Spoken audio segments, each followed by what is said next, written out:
એક વાર ભગવાન કૃષ્ણ હવે મોટા થયા, 7-8 વર્ષના થયા. ભગવાને વિચાર કર્યો કે આ ગોપીઓ છે, આ કોઈ સામાન્ય સ્ત્રીઓ તો નથી. હજારો વર્ષ સુધી જે ઋષિ મુનિઓ તપ કરતા છતાંય સ્વપ્નમાં ભગવાનના દર્શન ન થતા ને આ બધા ગોપીઓના રૂપ લઈ લઈ અને બ્રજમાં અવતરિત થયા. અપ્સરાઓ, ગંધર્વો, કિન્નરો, નાગલોકની નાગ કન્યાઓ ભગવાનને પ્રાપ્ત કરવા મતતી. તો ભગવાન કહેતા જાઓ દ્વાપરમાં ગોપી બની આવજો. આ બધા ગોપી બનીને આવેલા. ભગવાને વિચાર કર્યો કે ગોપીઓને પૂર્ણ રૂપે પ્રાપ્ત થવું છે, પણ ગોપીઓમાં હજી શરમ સંકોચ છે. જ્યાં સુધી શરમ ન નીકળે ત્યાં સુધી મારી પૂર્ણ પ્રાપ્તિ નહીં થાય. એટલે ભગવાને ગોપીઓનું લજ્જા હરવા માટે, શરમ સંકોચ હરવા માટે ભગવાને ચીરહરણ લીલા કરી.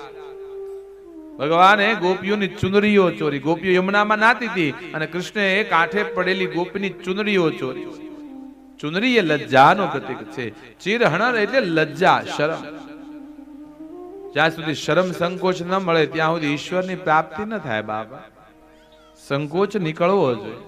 એ મીરા એમ કહેવાય કે હું તો મેવાડની રાણી, મારાથી પગમાં ઘુંઘરું બાંધી નચાય નહીં કૃષ્ણ માટે, અને કૃષ્ણ ભક્તિ છોડી હોત શરમ આડે તો આજ મીરાને કોણ યાદ કરે? બાપા, આપણને તકલીફ મોટી છે જીવનમાં, શરમ લઈને બેઠા, સંકોચ.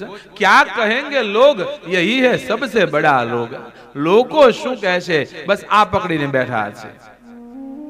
અને લોકોની વચ્ચે જ્યારે લોકો શું કહેશે, લોકો શું કહેશે આ પકડીને બેઠા છે ને, એટલે જ આપણું કલ્યાણ થતું નથી. આ શરમ નીકળવો જોઈએ, આ સંકોચ નીકળવો જોઈએ. લોકો શું કહેશે, દુનિયા શું કહેશે, આમ કરશું તો લોકો શું કરશે કહેશે, તેમ કહેશું તો લોકો શું કહેશે. આ જીવનમાંથી જેથી નીકળશે બાપ, તેની ઈશ્વરની પ્રાપ્તિ થવાની. કૃષ્ણએ વસ્ત્ર હરણ. બધા ઘણા પ્રશ્ન કરતા ભગવાને આવું શું કામ કર્યું, ગોપીઓના વસ્ત્ર ભગવાને શું કામ કર્યું. આ કૃષ્ણ બાપ, કૃષ્ણને સમજવો બહુ મુશ્કેલ છે. રામને સમજી શકાય, સીધું સાદું જીવન છે, 2-4 વાત પૂરી થઈ ગઈ. કૃષ્ણને સમજવો બહુ અઘરો, અને એટલે કૃષ્ણ જીવન માટે બહુ પ્રશ્નો પણ થયા છે. કૃષ્ણને રામ બગીચો છે, સીધે સાદું એક સરખા લાઈનમાં છોડવા, ફૂલ છોડવા આવ્યા હોય. કૃષ્ણ જંગલ છે, આડબીડ છે બધું. એક બાજુ મારો કૃષ્ણ એમ કહેવાય ગોપીઓના ચીર ચોરતો પણ દેખાય, અને બીજી બાજુ ભરી સભામાં દ્રૌપદી 999 ચીર પૂરતો પણ દેખાય. એક બાજુ રણ છોડીને ભાગતો પણ દેખાય. રણ છોડીને ભાગ્યો છે કૃષ્ણ જરાસંધ સામે, અને બીજી બાજુ રણ છોડીને ભાગતા અર્જુનને અટકાવે. હે અર્જુન, તું ક્ષત્રિય છો, તારું કર્મ યુદ્ધ કરવાનું, તું યુદ્ધ કરી લે. એક બાજુ પોતે ભાગે ને બીજી બાજુ ભાગતા ને અટકાવે. જન્મ જેલમાં થયો કૃષ્ણ, મથુરાની અંદર કંસની જેલમાં, અને બીજી બાજુ કામ મુક્તિ ના કરે છે. પોતે જન્મો જેલમાં ને કામ મુક્તિ ના કરે છે.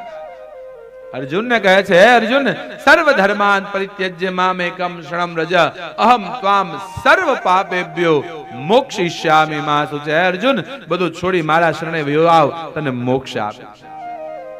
કૃષ્ણને સમજવો અઘરો છે. ભગવાને ચિરહરણ લીલા કરી છે. એકવાર વ્રજની અંદર ઇન્દ્રનો યજ્ઞ થતો હતો. આ ભાવ શૂન્ય યજ્ઞ અટકાવી ભગવાને ગાય અને ગોવર્ધનની પૂજા કરાવી. ઇન્દ્ર કોપાયમાન થઈ, જળ વરસાયું છે, વાવાઝોડું આવ્યું છે, અને ભગવાન શ્રી હરિએ કહેવાય લીલા કરતા કરતા પોતાની ટચલી આંગળી પર ગિરિરાજ ગોવર્ધનને ધારણ કરી 7 દિવસ સુધી ભગવાને ટચલી આંગળી પર ગોવર્ધનને ધારણ કરી અને વ્રજવાસીઓની રક્ષા કરી. ભગવાને ગોવર્ધન લીલા કરી. ધીમે ધીમે ભગવાન મોટા થવા લાગ્યા છે. ભગવાને વિચાર કર્યો કે હવે મારે વૃંદાવન છોડી અને હવે મથુરા જવાનું, એ પહેલા લાવ હું ગોપીઓને પૂર્ણ રૂપે પ્રાપ્ત થાવ, હું ગોપીઓ હારે રાસ કરું. બરાબર શરદ ઋતુ આવી છે, શુક્લ પક્ષ પૂર્ણિમાનો દિવસ આવ્યો છે. આસો મહિનો છે, પૂર્ણિમાનો દિવસ. બરાબર આકાશમાં કહેવાય છે આમ સૂર્યનો અસ્ત થયો અને ચંદ્રનો ઉદય થયો છે. આજનો ચંદ્ર કાંઈક અલગ ખીલ્યો વ્રજમાં. ચંદ્રોદય થયો છે. કૃષ્ણને રાસની ઈચ્છા થતા ભગવાન કૃષ્ણ કહેવાય છે પોતાની પ્રાણપ્રિય વાંસળીને લઈ યમુના તટ પર આવ્યા છે.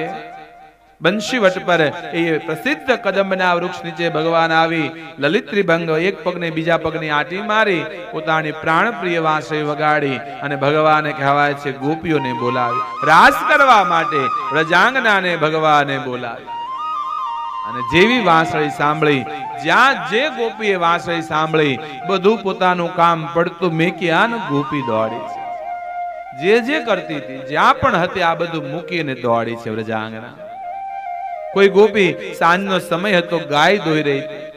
ગાય દોવા વાછડું છોડ્યું, વાછડું બાંધવા ન રહે અને વાંસળી સાંભળતા દોડી. કોઈ ગોપીએ ગાય અડધી દોહેલી ગાય એમના મૂકી દોડી છે. કોઈ ગોપી દૂધ ગરમ કરવા મૂક્યું છે, એ ગરમ ચૂલા ઉપર દૂધ ઉકળતું મૂકી ગોપી દોડી છે. ભગવાનને બોલાવે ને બાપ, ત્યારે રાહ જોવાની ન હોય. ભગવાન જ્યારે બોલાવતા હોય ત્યારે રાહ જોવાની. જેને રાહ જોવા રહ્યા ને બાપ, એને ઈશ્વરની પ્રાપ્તિ થઈ નહીં. કોઈ ગોપી શૃંગાર કરી, લિંપંત્ય પ્રમુજંત્યોન્યા અજંત્ય કાશ્ચલોચન.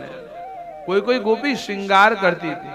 એક આંખમાં કાજળ લગાવ્યું, બીજી આંખ બાકી, એ બાકી આંખમાં કાજળ લગાવવા ન રહી અને બીજું કાંઈ કરવા ન રહી. જેવી વાંસળી સાંભળી, વ્યત્યસ્ત્ર વસ્ત્રાંબરણા, અસ્તવ્યસ્ત શૃંગાર જે હાથમાં આવ્યું એ પહેરી અને ગોપી દોડી છે કૃષ્ણની પ્રાપ્તિ કરવા માટે.